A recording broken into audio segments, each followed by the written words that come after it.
Hello জনগণ, তো কেমন আছো তোমরা? আমি অর্পণ, সাথে ক্যামেরায় বরুণ। ট্রাভেলার্স ডায়েরির আরও একটা নতুন ভিডিওয় তোমাদেরকে স্বাগত জানাই। কান্নাম থেকে শ্রীয়ান্তু আসতে গেলে কান্নামটা ক্রস করে আসার পর একটা পেট্রোল পাম্প পড়বে। সেই পেট্রোল পাম্পটাকে ক্রস করে এসে পড়বে চিপিহাটের মোড়। সেই চিপিহাট মোড় থেকে নিচের দিকে অর্থাৎ ডান দিকের যে রাস্তাটা, সেই রাস্তায় নামলে হচ্ছে শ্রীয়ান্তু। আর এখানে রাস্তায় ঢোকার আগেই দেখবে এক জায়গায় বোর্ডে লেখা আছে শ্রীয়ান্তু যাওয়ার রাস্তা। শ্রীয়ান্তু আসার রাস্তাটা কিন্তু বেশ ভালো, পুরোটাই নিচে নামছে, আঁকাবাঁকা পথ চলে আসছে। একেবারে কান্নাম যেখানে ছিল, কান্নাম থেকে শ্রীয়ান্তু অনেকটা নিচে অবস্থান করছে।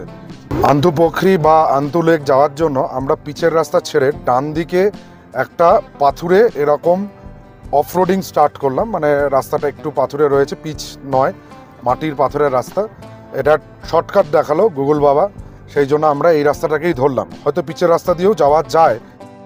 এই মুহূর্তে দাঁড়িয়ে আছি শ্রীয়ান্তুতে, আর আমার পিছনে যেটা দেখতে পাচ্ছ সেটা হচ্ছে শ্রীয়ান্তু পোখরি বা আন্তুপোখরি বা আন্তুর লেক। শ্রীয়ান্তু নেপালের ইলাম ডিস্ট্রিক্টের আর একটা ট্যুরিস্ট স্পট। এই জায়গাতে এই লেক আর হচ্ছে আর একটা স্পট রয়েছে যেটা হচ্ছে আন্তুধারা ভিউ পয়েন্ট। এই দুটো হচ্ছে এখানে দেখার জন্য রয়েছে। আর যদি তোমরা এখানে থাকতে চাও এসে, তাহলে দেখো এই লেকের চারপাশে যতদূর চোখ যাচ্ছে সমস্ত হোটেল, হোমস্টে সমস্ত কিছু রয়েছে।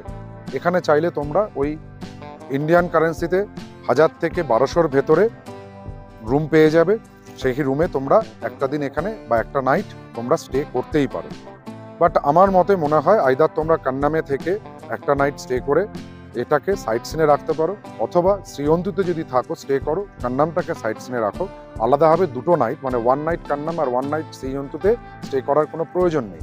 আর আরও ভালো হয় যদি তোমরা এখান থেকে তাবাকোসি, যদি ওয়েস্ট বেঙ্গলের তাবাকোসিতে থাকো, তাবাকোসি থেকে একটা দিন বার করে নাও, বার করে সাইট সিনে শ্রীয়ান্তু আর কান্যাম দুটোকে দেখে আবার তাবাকোসি রিটার্ন করো। চলো আমরা শ্রীয়ান্তুটাকে একটু এক্সপ্লোর করে নিই। আন্তুপোখরির চারপাশ থেকে একটু হেঁটে দেখি। মানে এখানটায় সুন্দর র্যাম্প, যেটুকু চোখে পড়ছে র্যাম্প করা আছে, এই র্যাম্প দিয়ে চলো আন্তুপোখরিটাকে একটু প্রদক্ষিণ করে নিই।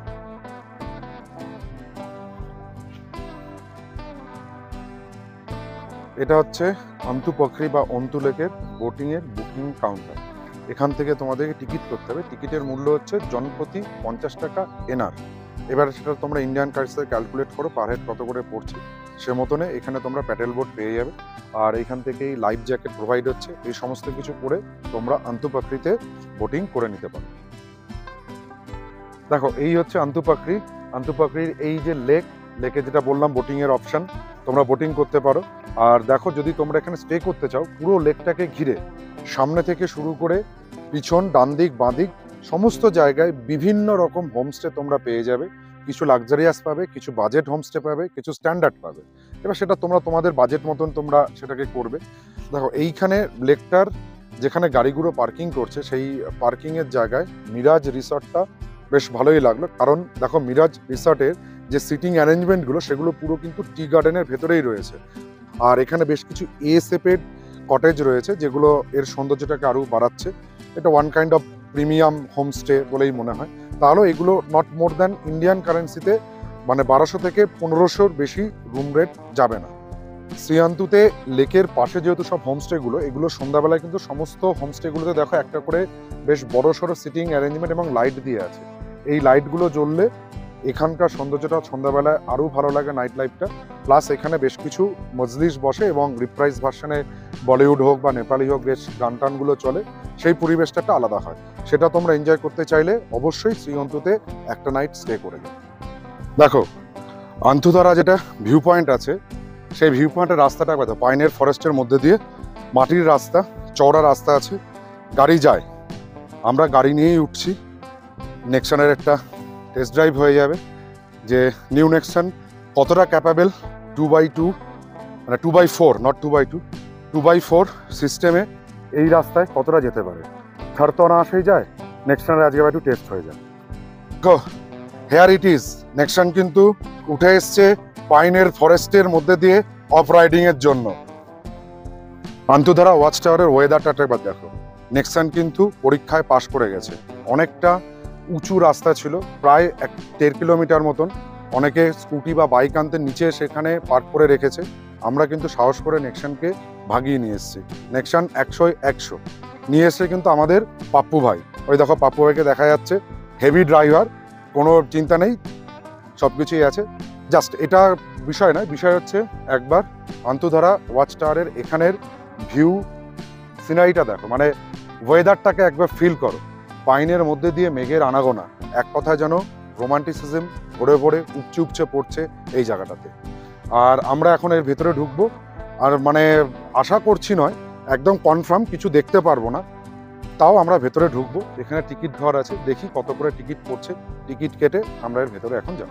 দেখে নাও, এখানে ঢুকতে গেলে 50 টাকা করে এনআর, মানে নেপালি কারেন্সিতে লাগবে মাথা পিছু 50, আর ইন্ডিয়ান কারেন্সিতে মানে টোটাল হলো 200 টাকা নেপালি কারেন্সিতে।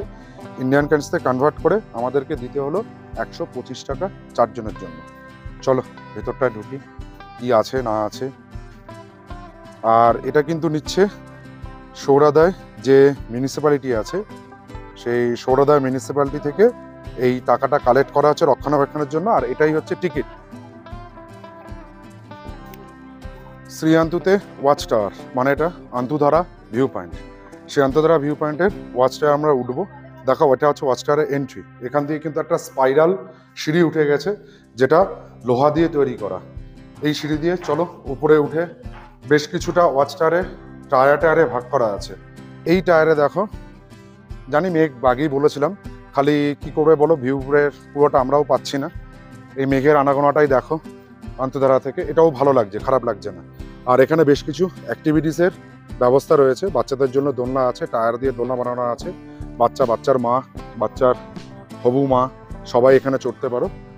আর দেখো পাইন গাছের মধ্যেখান দিয়ে মেঘের আনাগোনা সত্যিই একটা অন্য লেভেল সৃষ্টি করেছে, একটা অন্য টায়ারে নিয়ে এসছে। ভালো লাগে জায়গাটা দেখতে।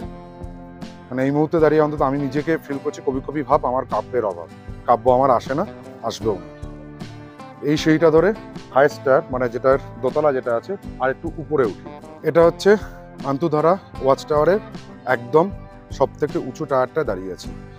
অন্যান্য দিন আকাশ ক্লিয়ার থাকলে এখান থেকে কিন্তু বেস্ট সানরাইজ আর সানসেট ভিউ পাওয়া যায়। এই জন্য এটাকে শ্রী আন্তুর সানরাইজ সানসেট পয়েন্টও বলা হয়। আজকে মেঘ, আমরা খালি মেঘের arrival, departure, again arrival, again departure, সেটাই দেখছি। এটাও ভালো লাগছে, খারাপ লাগছে না। ওয়েদার ক্লিয়ার থাকলে হয়তো আরও ভালোভাবে ওই পাহাড়ের কিছু দেখা যেত, কিন্তু আমরা এই মুহূর্তে কিছু দেখতে পাচ্ছি না মেঘ ছাড়া। মানে এক কথায় বলতে গেলে আমরা আজকের দিনে আন্তুধারার এই ওয়াচ টাওয়ারে মেঘের রাজ্যে বিচরণ করছি।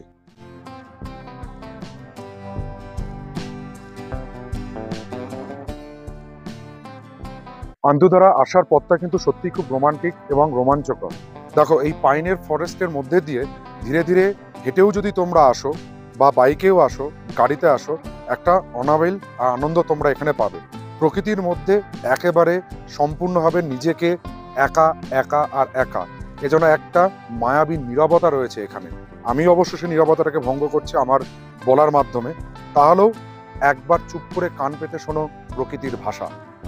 শ্রী আন্তুতে ঘুরতে আসলে তোমরা আন্তু পাখরি আর আন্তুতারা ভিউ পয়েন্টটা দেখবে। আন্তুতারা ভিউ পয়েন্টের রাস্তাটা খুব সুন্দর। আসাটা একটা ফিলিং, পাইন বনের মধ্যে দিয়ে আসার পরে ওয়াচ টাওয়ার থেকে পুরো শ্রী আন্তুটাকে দেখা। আর ওয়েদার খারাপ রয়েছে আজকে, তাহলেও এই মেঘের আনাগোনাটা খুব ভালো লাগছে। এই হচ্ছে আমাদের একদিনে শ্রী আন্তু ঘোরার ভিডিও। আজ এই পর্বে এই পর্যন্তই। ভিডিও যদি ভালো লাগে তাহলে আমাদের চ্যানেল ট্রাভেলার্স ডায়েরিকে সাবস্ক্রাইব করো, পাশে থাকা বেল আইকনটিকে প্রেস করো সবার আগে নোটিফিকেশন পাওয়ার জন্য। লাইক করো, কমেন্ট করো, শেয়ার করো। তোমাদের সঙ্গে দেখা হচ্ছে আবার অন্য আর এক পর্বে, অন্য কোনো এক জায়গার গল্প নিয়ে। ততক্ষণের জন্য টাটা।